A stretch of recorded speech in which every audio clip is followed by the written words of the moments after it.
கும்பகோணம் அருகிலுள்ள பிருஹத் குஜாம்பிகை சமேத மகாலிங்க சுவாமி ஆலயம் 3000 வருட பழமையான இம்மாலயத்தில் 11 ராஜகோபுரங்களுடன் 7 பிரகாரங்களுடன் விளங்குகிறது. கொடிமரத்தின் அருகே மிக பெரிதான நந்தியானது மகாலிங்க சுவாமியை பார்த்தவாறு நன்கு அமர்ந்துள்ளது. சந்திரனுக்கு ஏற்பட்ட நோயை குணப்படுத்துவதற்கு சந்திரனுடைய மனைவியான 27 நட்சத்திரங்களும் இங்கே 27 சிவலிங்கங்களுக்கு பூஜை செய்து நோயை குணப்படுத்தினார்கள்.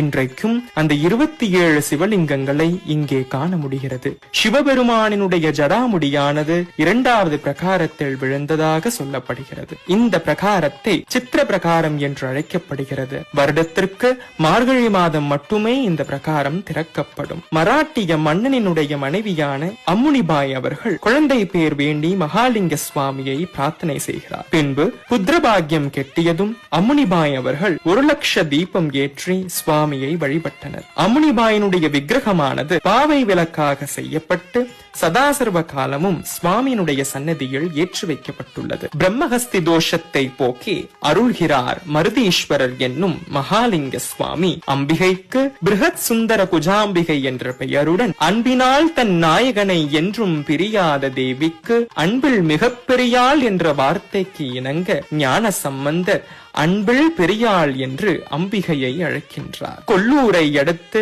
மூகாம்பிகைக்கு இருக்கக்கூடிய ஒரே சன்னதி மகாலிங்க சுவாமியினுடைய ஆலயமாகும். ஒரு முறை சென்று மகாலிங்க சுவாமியை வழிபட்டால் போதும், சகல பாபங்களும் கரைந்து போகும். மகாலிங்க சுவாமிக்கு அரோஹரா.